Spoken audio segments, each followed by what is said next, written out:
अस्सलाम वालेकुम, मैं हूं जावेद फारूकी।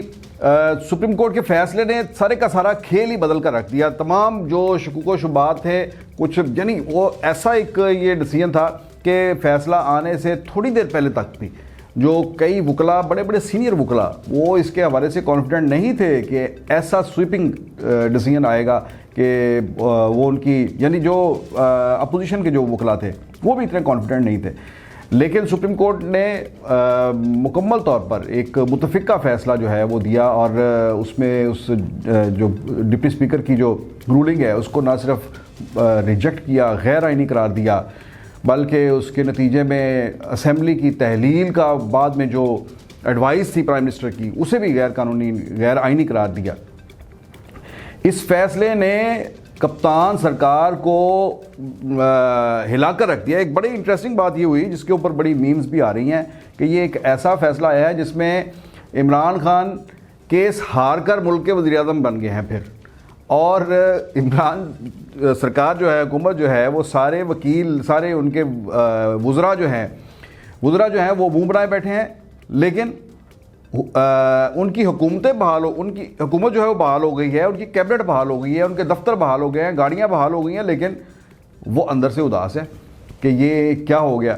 बहरहाल वो हार कर ये केस हार कर हुकूमत तो जीते, लेकिन इनफैक्ट चूँकि वो हारे हैं, ये केस हारे हैं और सियासी केस जो है वो बहुत बुरी तरह से हारे हैं। सुप्रीम कोर्ट ने उनका वो जो नैरेटिव था उसके आगे हाथ रख दिया और ये इस लिहाज से बहुत ही इम्पोर्टेंट और मैं कहता हूँ कि तारीख साज फ़ैसला है और जिसे कहते हैं एक संगे मील है। ये फ़ैसला दो काम हुए इसके अंदर। एक तो सुप्रीम कोर्ट के ऊपर एक जो शक जाहिर किया जा रहा था कि जो इसकी एक हिस्ट्री है नज़रिया ज़रूरत के हवाले से कहीं वो दरमियान में ना आ जाए। यानी इससे पहले पूरी कार्रवाई के दौरान जो सुप्रीम कोर्ट के जो रिमार्क्स आते रहे उसके अंदर इलेक्शन कमीशन को भी बुलाया गया, बाकी भी फ्री कैन जो है उन्हें बुलाया गया और ये कहा गया कि और आप तो इलेक्शन मांग रहे थे, तो अब इमरान खान ने इलेक्शन अगर अनाउंस कर दिए हैं तो आप इससे क्यों भाग रहे हैं, इस पर राज़ी क्यों नहीं हैं। तो इस किस्म के जो रिमार्क्स थे उससे लगता था कि ये सुप्रीम कोर्ट नहीं बल्कि कोई सालसी की बैठक है और ये पंचायत है। कभी उसके रिमार्क से पता चलता था कि कोई अदालत के रिमार्क्स आ रहे हैं, कभी पता चलता था किसी पंचायत के पर्या के रिमार्क्स आ रहे हैं और दरमियानी रास्ता निकालेंगे, देखेंगे कोई ऐसा जिससे कोई डेडलॉक ना बनता हो, मसाइल में ना गिरता हो। तो कानूनी माहिरीन की ये बात तो ठीक है कि सुप्रीम कोर्ट या कोई भी अदालत जो है उसका फ़ैसला जो होता है वो कानून और आइन के मुताबिक होता है। यही वजह है कि जो एक उसका एक होता है इंसिग्निया जो अदालत का, उस पर वो दिखाया होता है कि वो उसकी आंखों के ऊपर पट्टी बंधी हुई है और उसे बिल्कुल कोई नज़र नहीं आ रहा कि उसके पास जो दरख्वास्त गुजार है, गोरा है, काला है, पीला है, अमीर है, गरीब है, किस तबके से ताल्लुक़ रखता है। उसने तो उसके सामने जो किताब पढ़ी हुई है, बुक है जो कानून की, उस कानून के मुताबिक उसने फ़ैसला करना है, आइन और कानून के मुताबिक। लेकिन जो दरमियानी रास्ता होता है वो अदालतों का काम नहीं होता और वो अदालतों ने जो है फ़ैसला दे देना है और उसके बाद सियासी जमातें बैठकर आपस में बेशक कोई दरमियानी रास्ता निकालें। ये सियासी लोगों का काम होता है दरमियानी रास्ता निकालना। सुप्रीम कोर्ट का फ़ैसला, अदालत का फ़ैसला होता है सीधे चलना, कानून के रास्ते के ऊपर चलना। सुप्रीम कोर्ट ने एक तो ये कि नज़रिया ज़रूरत जो था वो दफन कर दिया। यही जो दरमियानी रास्ता है असल में इसी को नज़रिया ज़रूरत जो है वो कहा गया, लॉ ऑफ नेसेसिटी कहा गया। तो एक तो उसको दफन कर दिया और कानून के मुताबिक फ़ैसला दिया। दूसरा ये बात कि एक बहुत ही खौफनाक, मैं ये समझता हूँ कि इमरान खान की तमाम पॉलिसियों से आप कोई इत्तफाक भी कर सकता है, इख्तिलाफ भी कर सकता है, लेकिन ये जो एक था अंदाज़ जो था तहरीक अदम एतमाद के हवाले से जो इख्तियार किया गया, उसमें जिस एक्सट्रीम पे वो चले गए वो पाकिस्तान के लिए, मुल्क के लिए, यहाँ के अवाम के लिए वो कतई तौर पर अच्छा नहीं था, जिसके अंदर वो एक गद्दारी का लेबल लेकर आ गए और वो लोगों के ऊपर लगाना शुरू कर दिया कि फ़लाँ चूँकि सफारतकार, गैर मुल्की सफारतकार फ़लाँ से मिला है, वो उससे भी मिला है, वो उससे भी मिला है, तो उसको एक डॉट्स जो है वो मिलाने शुरू कर दिए कि ये सारी एक साजिश है और वो भी गैर मुल्की साजिश है और सारे इसके मोरे हैं। अच्छा, भी ये गद्दारी के सर्टिफिकेट और हुब्बुल वतनी के सर्टिफिकेट बांटना जो है ये एक बहुत, हमने इसमें जो है बहुत कुछ लूज़ कर लिया, हमने बहुत इसकी जो है भेंट चढ़ा दिया बहुत कुछ।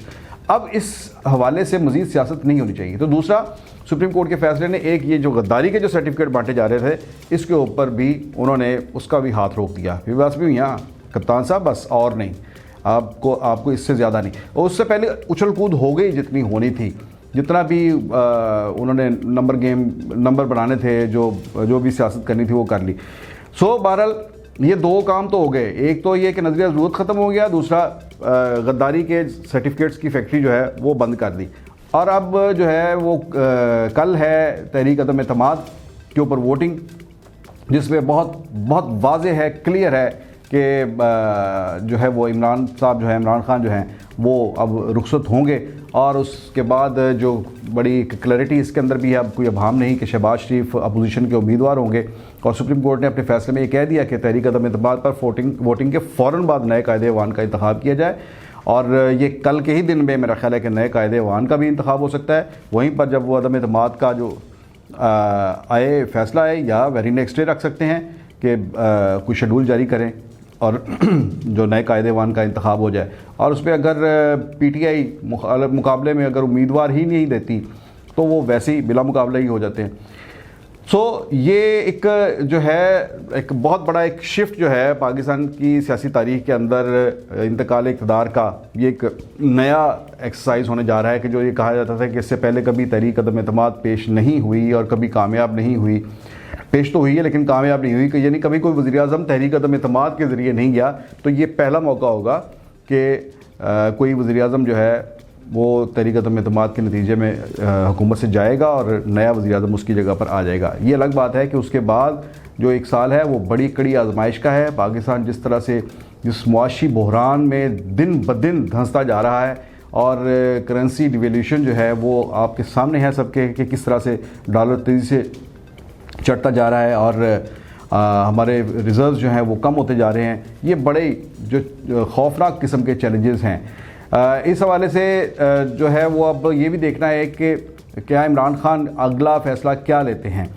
क्या वो हुकूमती बेंचों से उठकर अपोजिशन पर बैठकर अगला साल 6 महीने जितना भी है अपोजिशन का, वो उसमें अब कोई किसी मिच्योर पॉलिटिक्स का मुजाहरा करते हैं, या फिर वो एक और जो खदशा ज़ाहिर किया जाता है कि वो इस्तीफ़े दे देंगे।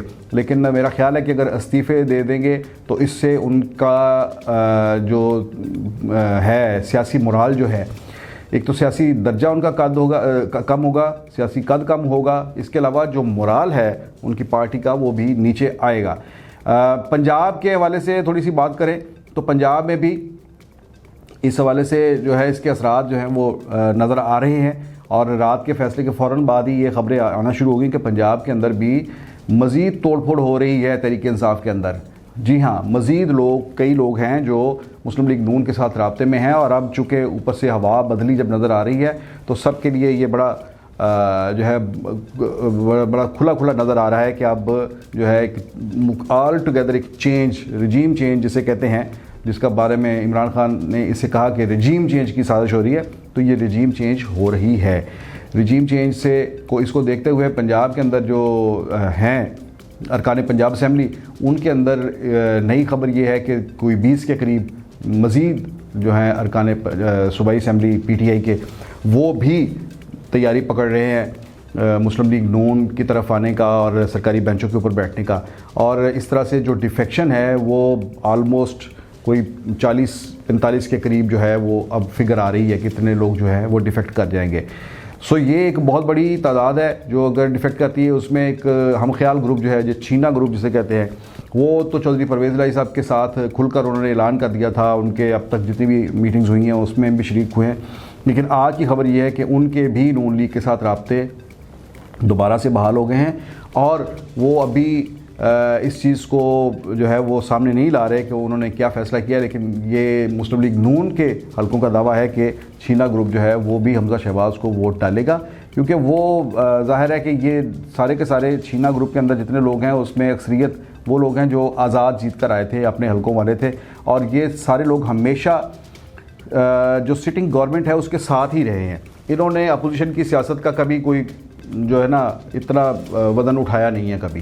तो ये, और अभी मेरी मुलाकात भी हुई फैज़ल हसन चौहान से, तो उनसे भी ये बात हो रही थी। तो वो भी मतलब यह है कि खुला डुला आदमी है फ़याज़ुल हसन चौहान। फ़याज़ुल हसन चौहान ने कहा कि हम तो जो है वो ज़िली तौर पर तैयार हैं कि हम अब जो है हमने अपोजिशन करनी है। तो ये एक बड़ी इसके अंदर एक जो सियासी मंजरनामा जो है बड़ी तेज़ी से तब्दील हो रहा है, बल्कि हो चुका है मेरा ख्याल है। और अगले चंद दिनों के अंदर जो है ये यानी कल या परसों तो मरकज़ के अंदर हुकूमत की तब्दीली वो हो जाएगी। और उसके बाद पंजाब में भी जिस तरह से अदालत ने फ़ौरी तौर पर पटिशन जो है वो ली है और उसके ऊपर नोटिस भी जारी कर दिए हैं, तो पंजाब में भी हो सकता है 16 तारीख से पहले ही जो नए कायदे ऐवान का इंतखाब है वो अमल में आ जाए। यहाँ अब हमज़ा शहबाज जो हैं बहुत बेहतर पोजीशन में और बहुत लीडिंग पोजीशन में हैं और नज़र आ रहा है कि प्यो पुत्र दोनों ही ऊपर नीचे नए हुक्मरान होंगे। मरकज़ में शहबाज शरीफ और सूबे में हमज़ा शहबाज वज़ीर आला बन जाएंगे। अभी तक तो यही लग रहा है, इसके अंदर अब कोई रुकावट नज़र नहीं आ रही। लेकिन सियासत में कुछ भी हरफ़ आखिर नहीं होता, किसी वक्त भी कुछ भी हो सकता है। अब नई डेवलपमेंट्स के साथ दोबारा आपकी खिदमत में हाज़िर होंगे, तब तक के लिए इजाज़त दीजिए। अल्लाह हाफ़िज़।